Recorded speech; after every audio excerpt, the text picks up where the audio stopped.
ఒక్కసారి కొమ్మూరి గోల్డ్ కి కాల్ చేయండి. తాకట్లో ఉన్న మీ బంగారాన్ని విడిపించి మార్కెట్ ప్రైస్ కి వాళ్ళు కొనుక్కుని మిగతా డబ్బులు మీకు ఇచ్చేస్తారు. పెద్ది సుదర్శన్ రెడ్డి భార్య స్వప్నకు బీఆర్ఎస్ నుంచి పదవి దక్కే అవకాశం. ఎస్, సో పెద్ది సుదర్శన్ రెడ్డి గారు గురువారం అర్ధరాత్రి కన్నుమూసిన సంగతి మనందరికీ తెలిసిందే. ఆయన అంతిమ యాత్రకు కూడా అసలు జన సందోహం అని చెప్పుకోవాలి. ఎంతో మంది అభిమానులు కడసారి చూపు కోసం తరలివచ్చారు. అయితే ఈ నేపథ్యంలోనే ఒక చర్చ వినిపిస్తోంది. అదేంటి అనంటే, కేసీఆర్ గారు పెద్ది సుదర్శన్ రెడ్డి కుటుంబానికి ఒక తండ్రిగా బాధ్యతలు తీసుకుంటూ వాళ్ళకి అండగా ఉంటానని హామీ ఇచ్చారు. సో అందుకే అంటే పెద్ది సుదర్శన్ రెడ్డి గారికి 2 పిల్లలు ఉన్నారు. వాళ్ళు 10th క్లాస్ ఒకరు, 3rd క్లాస్ ఒకరు చదువుతున్నారు. సో వాళ్ళ స్కూల్ ఫీజులు కావచ్చు, వాళ్ళ ఉన్నత చదువుల కోసం అయ్యే ఖర్చు కావచ్చు, లేకపోతే ఇప్పుడు హాస్పిటల్లో అయిన ఖర్చులు కావచ్చు, హాస్పిటల్ బిల్లులు కావచ్చు. అలాగే పెద్ది సుదర్శన్ రెడ్డి గారు ఒక 1 year బ్యాకే వాళ్ళు ఒక ఇల్లు తీసుకున్నట్టుగా తెలుస్తోంది. ఇప్పుడు ఆ హోమ్ లోన్ కూడా కేసీఆర్ గారే తీరుస్తానని వాళ్ళకి ఒక తండ్రిలా ఆ కుటుంబానికి అండగా ఉంటానని హామీ ఇచ్చినట్లుగా అయితే తెలుస్తోంది. సో ఇదంతా ఒకెత్తైతే రాబోయే ఎన్నికల్లో అదే నర్సంపేట నియోజకవర్గం నుంచి పెద్ది సుదర్శన్ రెడ్డి గారి భార్య స్వప్న గారికి బీఆర్ఎస్ నుంచి పోటీ చేసే అవకాశాన్ని కూడా కల్పిస్తారు అనేదైతే మాట వినిపిస్తుంది. సో ఇది గనక జరిగితే మరి పెద్ది సుదర్శన్ రెడ్డి గారిని అక్కడ నర్సంపేట జనాలు ఏ విధంగా అయితే ఆదరించారు, ఇప్పుడు స్వప్న గారిని కూడా ఆ విధంగానే ఆదరిస్తారా అనేదైతే వినిపిస్తుంది. అయితే పెద్ది సుదర్శన్ రెడ్డి గారికి కేసీఆర్ గారికి ఉన్న అనుబంధాన్ని కనుక మనం చూసుకుంటే, ఉద్యమం సమయం నుంచే వారిద్దరు కూడా సన్నిహితంగా ఉండేవారు. ప్రతి అడుగులో కూడా ప్రతి చోట కూడా కేసీఆర్ గారితోనే ఉన్నారు పెద్ది సుదర్శన్ రెడ్డి గారు. వాళ్ళ అనుబంధం నిజంగా చాలా గట్టిదని చెప్పుకోవాలి.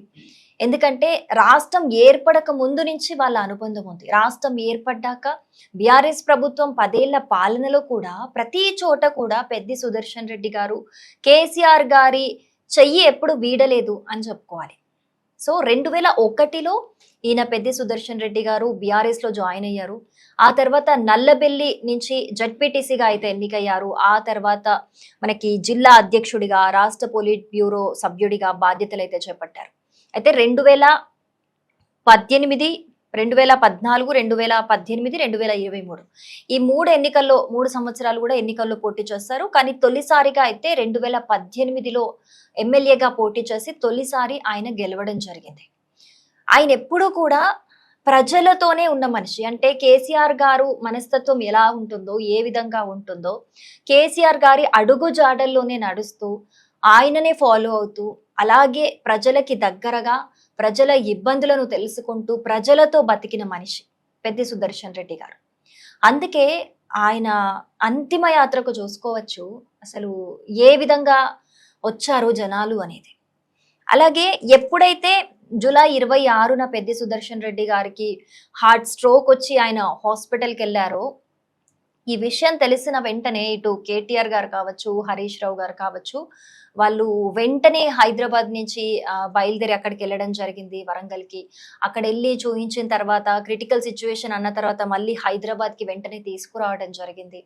అంటే వాళ్ళు కష్ట సమయంలో అసలు కొంచెం కూడా లేట్ చేయకుండా వెంటనే వెళ్ళిపోయి ఆ టైంలో వాళ్ళు ఎంత అవసరమో మేమున్నాం నీకు అంటూ ఆ తోడుని వాళ్ళు చూపించారు, ఆ ప్రేమను చూపించారు. వాళ్ళ అనుబంధం ఎలాంటిదో కేసీఆర్ గారితో కావచ్చు, కేటీఆర్ గారితో, హరీష్ రావు గారితో, పెద్ది సుదర్శన్ రెడ్డి గారికి ఉన్న అనుబంధం ఏ విధంగా ఉందో మనకి ఇక్కడ తెలిసిపోతుంది. సో లాస్ట్ టైంలో ఆఖరి క్షణాల్లో కూడా కేసీఆర్ గారు వాళ్ళ కుటుంబం మొత్తానికి కూడా హామీ ఇచ్చినట్లుగా తెలుస్తోంది. మరి కేసీఆర్ గారు హామీ ఇచ్చిన దాని ప్రకారం రాబోయే ఎన్నికల్లో, ఒకవేళ ఇప్పుడు వచ్చే ఎన్నికల్లో పెద్ది సుదర్శన్ రెడ్డి గారు పోటీ చేసి గెలిస్తే మాత్రం ఖచ్చితంగా ఆయన ఒక మంత్రి పదవికి చెందిన క్యాండిడేట్ అని కూడా ఒకటి వినిపించింది మనకి. సో ఇప్పుడు ఆ స్థానంలో స్వప్న గారు రాబోతున్నారు. మరి స్వప్న గారు పోటీ చేస్తే ఇప్పుడు పెద్ది సుదర్శన్ రెడ్డి గారేమో రెడ్డి కేటగిరీ, ఆవిడేమో ఎస్సీ వర్గానికి చెందిన వ్యక్తి. సో వాళ్ళిద్దరిది లవ్ మ్యారేజ్ మన అందరికీ తెలిసిందే. సో ఫ్యూచర్ లో ఏ విధంగా ఉంటాయి, అక్కడ రిజర్వేషన్స్ ఏ విధంగా ఉంటాయి ఏంటి అని అన్ని చూసుకొని వెసులుబాటు ఉంటే కనుక ఖచ్చితంగా ఆవిడికైతే నర్సంపేట నుంచి పదవి వచ్చే అంటే పోటీ చేసే అవకాశం దక్కే సూచనలు అయితే గట్టిగా కనిపిస్తున్నాయి. ఈ విధంగా అన్ని రకాలుగా కూడా నేనే అండగా ఉంటానని చెప్పి కేసీఆర్ గారు కూడా మాటిచ్చినట్లుగా అయితే మనకి క్లియర్ గా తెలుస్తోంది. వచ్చే ఎన్నికల్లో స్వప్న గారు కనుక నర్సంపేట నియోజకవర్గం నుంచి పోటీ చేస్తే మరి అక్కడి ప్రజలు ఏ విధంగా ఆవిడ్ని స్వీకరిస్తారు, ఏ విధంగా గెలిపిస్తారు, ఎలా ఉంటారు అనేది అయితే చూడాల్సిన అంశమే.